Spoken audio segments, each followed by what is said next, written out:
It is now my pleasure and great honor to introduce our second speaker, Geoffrey Hinton. Geoffrey Hinton was born in London, UK in 1947. He received a bachelor degree in experimental psychology from Cambridge University in 1970. 1978, he was awarded a PhD in artificial intelligence from the University of Edinburgh. After postdoctoral research, he worked for 5 years as a faculty member in computer science at Carnegie Mellon University in Pittsburgh. In 1987, he was appointed professor of computer science at the University of Toronto, Canada, where he presently is emeritus professor. Between 2013 and 2023, he shared his time between academic research and Google Brain. Please join me in welcoming Geoffrey Hinton to the stage to tell us about the developments that led to this year's Nobel Prize in Physics.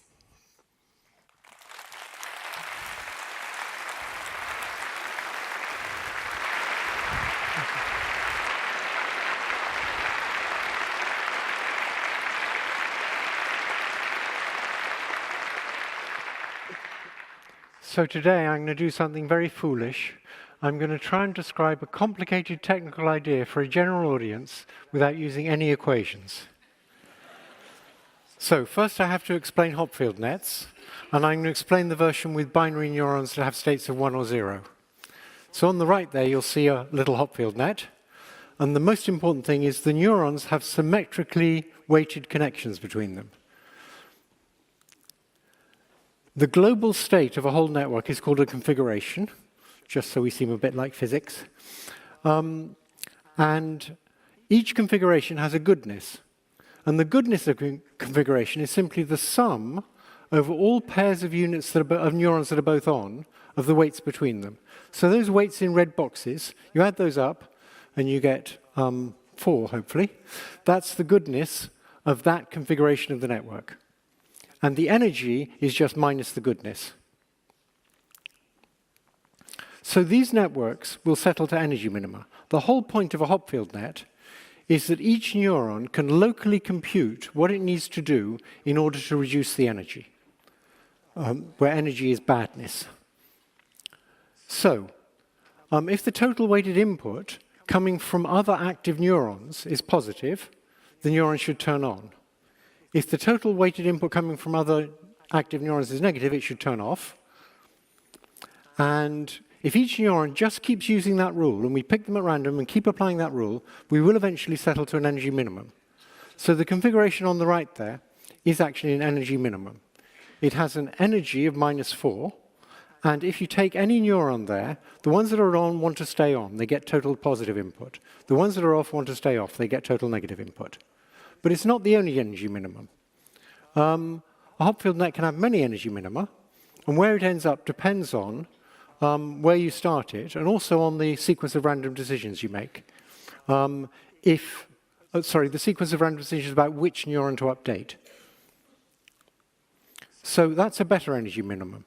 Now we've turned on the triangle of units on the right, and that's got a goodness of 3 plus 3 minus 1 is 5, and so an energy of -5, that's a better minimum. Now, Hopfield proposed that a good way to use such networks is to make the energy minima correspond to memories. And then using that binary decision rule about whether you should turn a neuron on or off, that can clean up incomplete memories. So you start with a partial memory, and then you just keep applying this decision rule, and it will clean it up. So settling to energy minima, when they represent memories, is a way of having a content-addressable memory. You can access an item in the memory by just turning on some of the item, and then using this rule, and it'll fill it out.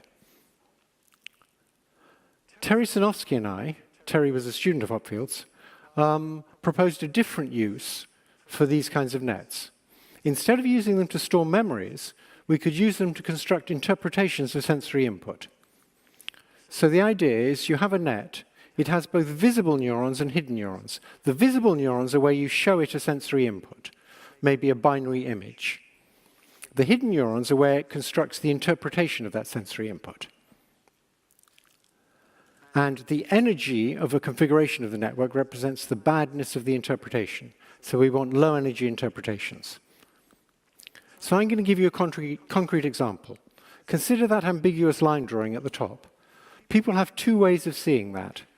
There's interpretation one, which is normally what you see first. There's another interpretation, and when you see it as a convex object, that's clearly a different 3D interpretation of the same 2D line drawing.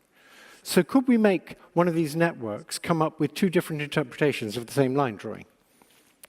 Well, we need to start by thinking what a line in an image tells you about 3D edges.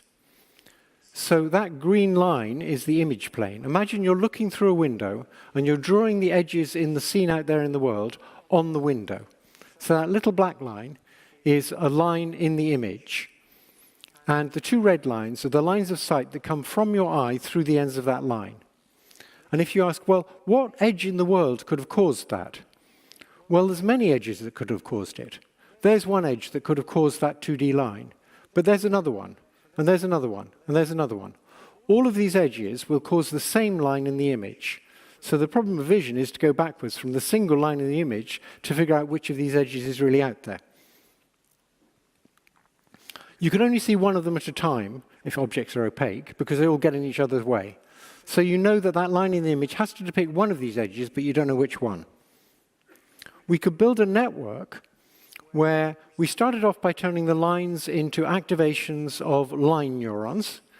So let's suppose we already have that. We have a large number of neurons to represent lines in the image, and we turn on just a few of them to represent the lines in this particular image. Now, each of those lines could depict a number of different 3D edges. So what we do is we connect that line neuron to a whole bunch of 3D edge neurons with excitatory connections, those are the green ones, but we know we can only see one of those at a time, so we make those edge neurons inhibit each other. So now we've captured a lot about the sort of optics of perception. We do that for all of our line neurons. And now the question is, which of those edge neurons should we turn on? For that we need more information, and there's certain principles we use in interpreting images. If you see two lines in an image, you assume that if they join in the image, they join in depth where they join. That is, they're at the same depth where the two lines join in the image. So we can put in extra connections for that. We could put in a connection between every pair of 3D edge neurons that join in depth at the point where they have the same end. We could put in a stronger connection if they join at right angles. We really like to see images in which things join at right angles. So we put in a whole bunch of connections like that. And now what we hope is, if we set the connection strengths right, that we've got a network which has two alternative states it can settle to, corresponding to those two alternative interpretations of the Necker cube. This gives rise to two main problems. The first problem, if we're going to use hidden neurons to come up with interpretations of images represented in the states of the visible neurons, is the search issue. How do we avoid getting trapped in local optima? We might settle to a rather poor interpretation and not be able to jump out of it to a better interpretation. And the second problem is learning. I sort of implied I'd put in all those connections by hand, but we'd like a neural network to put in all those connections. So, the search problem we solve, more or less, by making the neurons noisy. So, if you have deterministic neurons, like in a standard Hopfield net, if the system settled into one energy minimum, like A, so the ball there is the state of the whole, is the configuration of the whole system, it can't get from A to B because the decision rule for the neurons only allows things to go downhill in energy. And the graph on the right is the decision rule. If the input's positive, turn on. If the input's negative, turn off. We would like to be able to get from A to B, but that means we have to go uphill in energy. And the solution to that is to have noisy neurons, stochastic binary neurons. They still only have binary states. Their states are either 1 or 0, but they're probabilistic. If they get a big positive input, they almost always turn on. With a big negative input, they almost always turn off. But if the input is soft, if it's somewhere near zero, then they behave probabilistically. If it's positive, they usually turn on, but occasionally turn off. And if it's a small negative input, they usually turn off, but occasionally turn on. But they don't have real values. They're always binary, but they make just these probabilistic decisions. And so now if we want to interpret a binary image using these hidden neurons, what we do is we clamp the binary image on the visible units. That specifies what the input is. And then we pick a hidden neuron at random. We look at the total input it's getting from the other active hidden neurons, and we start them all off in random states. And if it gets total positive input, we probably turn it on, but we might just turn it off if it's only a small positive input. So we keep implementing this rule of turn them on if they're big positive input, off if they're big negative input, but if they're soft, make probabilistic decisions. And if we go round and we keep picking hidden neurons and doing that, the system will eventually approach what's called thermal equilibrium. That's a difficult concept for non-physicists, and I'll explain it later. Once it's reached thermal equilibrium, the states of the hidden neurons are then an interpretation of that input. So in the case of that line drawing, the hidden neurons, you hopefully have one hidden neuron turned on for each line unit, and you get an interpretation which will be one of those two interpretations of the Necker cube. And what we hope is that the low energy interpretations will be good interpretations of the data. So for this line drawing, if we could learn the right weights between the 2D line neurons and the 3D edge neurons, and learn the right weights between the 3D edge neurons, then hopefully the low energy states of the network would correspond to good interpretations, namely seeing 3D rectangular objects. So thermal equilibrium. It's not what you first expect, which is that the system is settled to a stable state. What's stabilized is not the state of the system. What's stabilized is a far more abstract thing that's hard to think about. It's the probability distribution over configurations of the system. That's very hard for a normal person to think about. It settles to a particular distribution called the Boltzmann distribution. And in the Boltzmann distribution, the probability, once it's settled to thermal equilibrium, of finding the system in a particular configuration is determined solely by the energy of that configuration. And you have more probability of finding it in lower energy configurations. So at thermal equilibrium, the good states, the low energy states, are more probable than the bad states. Now, to think about thermal equilibrium, there's a trick physicists use, and it allows ordinary people to understand this concept, hopefully. You just imagine a very large ensemble, gazillions of them, of identical networks. You have these gazillion Hopfield networks. They all have exactly the same weights. So they're the same system, essentially. But you start them all off in different random states, and they all make their own independent random decisions. And there'll be a certain fraction of the systems that have each configuration. And to begin with, that fraction will just depend on how you started them off. Maybe you start them off randomly, so all configurations are equally likely. And in this huge ensemble, you'll get equal numbers of systems in every possible configuration. But then you start running this algorithm of update neurons in such a way that they tend to lower the energy, but occasionally allow it to go up.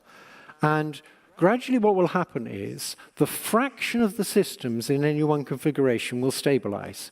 So any one system will be jumping between configurations, but the fraction of all the systems in a particular configuration will be stable. So one system may leave a configuration, but other systems will go into that configuration. This is called detailed balance, and the fraction of systems will stay stable. That's it for the physics. So let's imagine generating an image now. Not interpreting an image, but generating an image. To generate an image, you start by picking random states for all of the neurons, the hidden neurons and the visible neurons. Then you pick a hidden or visible neuron, and you update its state using the usual stochastic rule. If it's got lots of positive input, probably turn it on. Lots of negative input, probably turn it off. If it's soft, it behaves a bit stochastically. And you keep doing that. And if you keep doing that repeatedly until the systems approach thermal equilibrium, then you look at the states of the visible units, and that's now an image generated by this network from the distribution it believes in, the Boltzmann distribution, in which low energy configurations are much more likely than high energy configurations. But it believes in many possible alternative images, and you can pick one of them, one of the things it believes in, by running this process. Okay. So, now what's the aim of learning in a Boltzmann machine? The aim of learning in a Boltzmann machine is to make it so when the network's generating images, think of it as dreaming, it's just randomly imagining things. When it's generating images, those images look like the images it perceives when it's doing perception on real images. If we can achieve that, then the states of the hidden neurons will actually be a good way to interpret the real images. They'll capture the underlying causes of the image. At least that's the hope. Another way of saying that is, learning the weights in the network is equivalent to figuring out how to use those hidden neurons so that the network will generate images that look like the real images. That seems like an extremely hard problem. Everybody thought that's going to be very complicated. It turns out Terry and I had an outrageously optimistic approach. The question is, could you start with a neural net, a Hopfield net, of this stochastic kind of Hopfield net, that has lots of hidden neurons, and they just have random weights between them. And they have random weights connecting them to the visible neurons. So it's a big random neural net. And then you just show it lots of images. And we're hoping for something that seems ridiculous, which is that on perceiving lots of real images, it will create all the connections between the hidden units and between the hidden units and the visible units. It'll weight those connections correctly so that it comes up with sensible interpretations of images in terms of causes like 3D edges that join at right angles. That sounds very optimistic. And you might have thought that the learning algorithm to do that would be very complicated. The amazing thing about Boltzmann machines is there's a very simple learning algorithm that will do that. This was discovered by Terry Sinofsky and me in 1983. And the learning algorithm goes like this. It has two phases. There's a wake phase. That's the phase when the network is being presented with images. You clamp an image on the visible units, you let the hidden units rattle around and settle down to thermal equilibrium, and then, once the hidden units are at thermal equilibrium with the visible neurons, for every pair of connected neurons, either two hiddens or a visible and a hidden, if they're both on, you add a small amount to the weight between them. That's a pretty simple learning rule. That's a learning rule that people who believe in Donald Hebb would like. Then there's a sleep phase. Obviously, if you just run the wake phase, the weights will only get bigger, and pretty soon they'll all be positive, and all the neurons will turn on all the time. That's not much good. You need to combine it with a sleep phase. And in the sleep phase, you can think of the network as dreaming. You're settling to thermal equilibrium by updating the states of all the neurons, the hidden ones and the visible ones. And once you've done that and reached thermal equilibrium, for every pair of connected neurons, if they're both on, you subtract a small amount from the weight between them. That's a pretty simple learning algorithm. And it's pretty amazing that it does the right thing. So, on average, that learning algorithm changes the weights so as to increase the probability that the images the network generates when it's dreaming will look like the images it sees when it's perceiving. And not for the general audience, so you mustn't read this next two lines. For statisticians and machine learning people, what that algorithm is doing is, in expectation, that means it's doing it very noisily and often does the wrong thing, but on average, in expectation, it follows the gradient of the log likelihood. That is, in expectation, what it's doing is making it more likely that the network will generate when it's dreaming the kinds of images it sees when it's awake. Or to put it another way, the weights change so that the images the network finds plausible, low-energy images, resemble the images that it sees when it's awake. And what the learning is doing, of course, what's happening in that learning algorithm is in the wake, you're lowering the energy of the whole configurations of the network that it arrives at when it sees real data. And when it's asleep, you're raising the energy of those configurations. So what you're trying to make it do is believe in what you see when you're awake and unbelieve in what you dream when you're asleep. Okay. So if you ask what the process of settling to thermal equilibrium achieves, it achieves something amazing, which is that everything that one weight in the network needs to know about all the other weights. And to know how to change one weight, you need to know something about all the other weights. They all interact. But everything you need to know shows up in the difference between two correlations. It shows up in the difference between how often the two neurons are on together when the network's observing data, and how often they're on together when the network isn't observing data, when it's dreaming. And somehow, those correlations measured in those two situations tell a weight everything it needs to know about all the other weights. The reason that's surprising is because in an algorithm like backpropagation, which is what all the neural nets now actually use, you require a backward pass to convey information about the other weights. And that backward pass behaves very differently from the forward pass. In the forward pass, you're communicating activities of neurons to later layers of neurons. In the backward pass, you're conveying sensitivities. You're conveying a different kind of quantity altogether. And that makes backpropagation rather implausible as a theory of how the brain works. And so when Terry came up with this theory, this learning procedure for Boltzmann machines, we were completely convinced that must be how the brain works. And we decided we were going to get the Nobel Prize in physiology or medicine. It never occurred to us that if it wasn't how the brain works, we could get the Nobel Prize in physics. Okay, there's only one problem. And the problem is that settling to thermal equilibrium is a very slow process for very big networks with large weights. If the weights are very small, you can do it quickly. But when the weights are big, after it's learned some stuff, it's very slow. So actually, Boltzmann machines are a wonderful romantic idea. They're this beautifully simple learning algorithm, which is doing something very complicated. It's constructing these whole networks of hidden units that interpret the data by using a very simple algorithm. And the only thing is that they're just much too slow. So that was that for Boltzmann machines.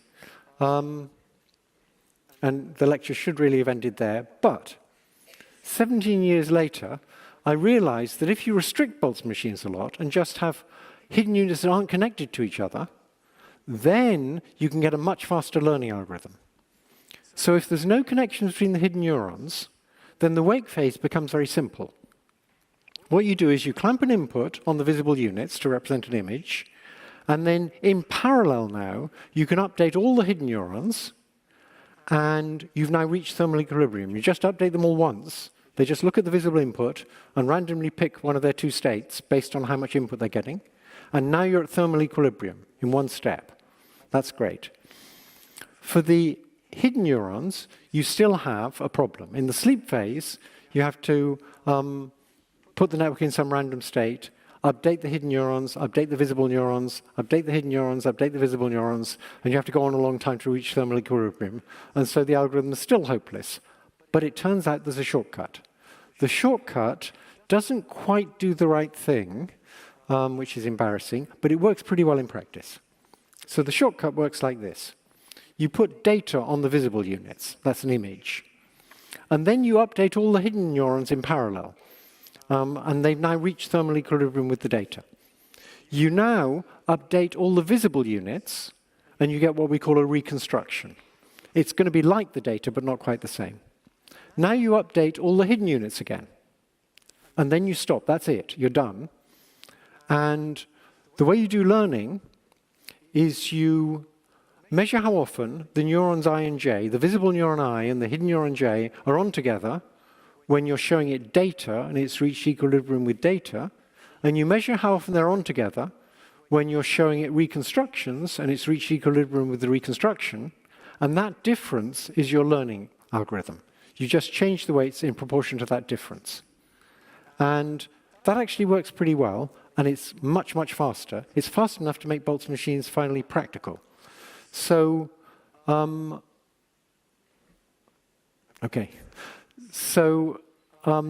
actually used restricted Boltzmann machines combined with other methods to decide which new movies to suggest you look at based on the preferences of all sorts of other users who are a bit like you.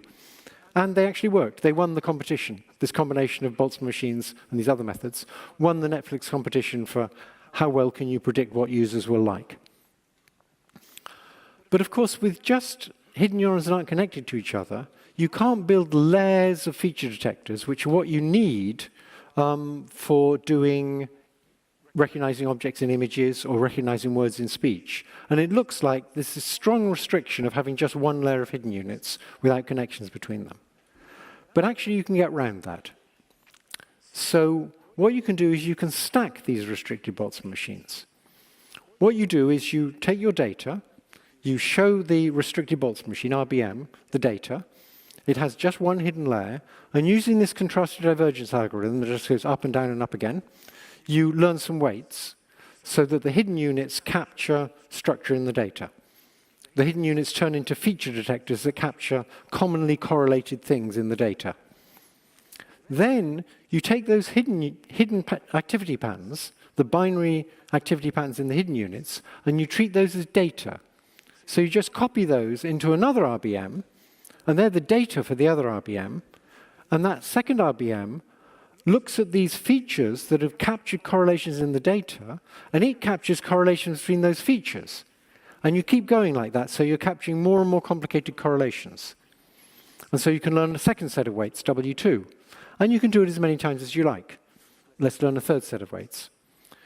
So now we've got a bunch of separate Boltzmann machines, each of which is finding structure among the hidden units of the previous Boltzmann machine. Then what you can do is you can stack up these Boltzmann machines and just treat them as a feed-forward net. So ignore the fact the connections are symmetrical. Just use the connections in one direction now, because you've got a way of getting, in your first hidden layer, you've extracted features that capture correlations in the raw data. And then in your second hidden layer, you've extracted features that capture correlations in the features extracted in the first hidden layer, and so on. So you're getting more and more abstract features, correlations among correlations. Once you've stacked them up like that, then you can just add a final hidden layer, like this, and you can do supervised learning. That is, now you can start telling it about the names of things, like cat and dog. Those are the class labels. And you're going to have to learn the weights to those class labels. But you start with this network that you've initialized by learning a stack of Boltzmann machines. And two beautiful things happen. The first beautiful thing is, if you initialize this way, the network learns much faster than if you initialize with random weights, because it's already learned a whole bunch of sensible features for modeling structure in the data. It hasn't learned anything about what things are called, but it's learned about the structure in the data. And then learning what things are called is relatively quick. Just like with small children, they don't have to be told, that's a cow, 2,000 times before they know that's a cow. They figure out the concept of cow for themselves, and then their mother says, that's a cow, and they've got it. Well, maybe twice. So it makes it much faster to learn, for example, to recognize objects in images. It also makes the networks generalize much better. Because they've done most of the learning without using labels, they don't need many labels now. They're not extracting all the information from the labels, they're extracting the information from the correlations in the data. And that makes them generalize much better with needing far fewer labels. So that was all very nice. And between about 2006 and 2011, people were using, particularly in my lab and Yoshua Benjo's lab and Jan's lab, people were using stacks of RBMs to pre-train feed-forward neural networks, and then they would apply backpropagation. And in 2009, two students in my lab, George Dahl and Abdul Rahman Mohammed, showed that this technique worked a little bit better than the best existing techniques for recognizing fragments of phonemes in speech. And that then changed the speech recognition community. My graduate students went off to the various leading speech groups, and in 2012, things based on exactly this, stacked up restricted Boltzmann machines, went into production at Google, and they got better speech recognition. Suddenly, the speech recognition on the Android got a lot better. Unfortunately for Boltzmann machines, once we'd shown that these deep neural networks really worked very well if you pre-trained them with stacks of restricted Boltzmann machines, people found other ways of initializing the weights, and they no longer use stacks of Boltzmann machines. But if you're a chemist, you know that enzymes are useful things. And even though RBMs are no longer used, they allowed us to make the transition from thinking that deep neural networks would never work to seeing that deep neural networks actually could be made to work rather easily if you initialize them this way. Once you've made the transition, you don't need the enzyme anymore. So think of them as historical enzymes. The idea of using unlearning during sleep, though, to get an algorithm that's more biologically plausible and avoids the backward path of backpropagation, I still think there's a lot of mileage in that idea, and I'm still optimistic that when we do eventually understand how the brain learns, it will turn out to involve using sleep to do unlearning. So I'm still optimistic, and I think I'm done.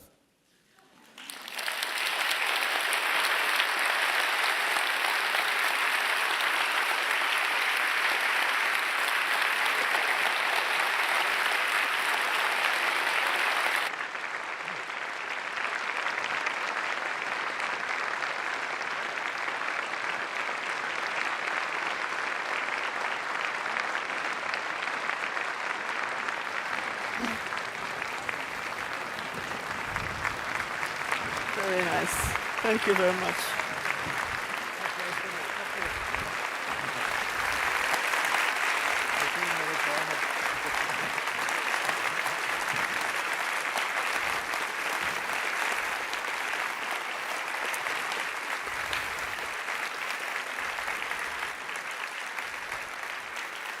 So please join me now in welcoming both laureates on the stage to jointly receive our warmest applause.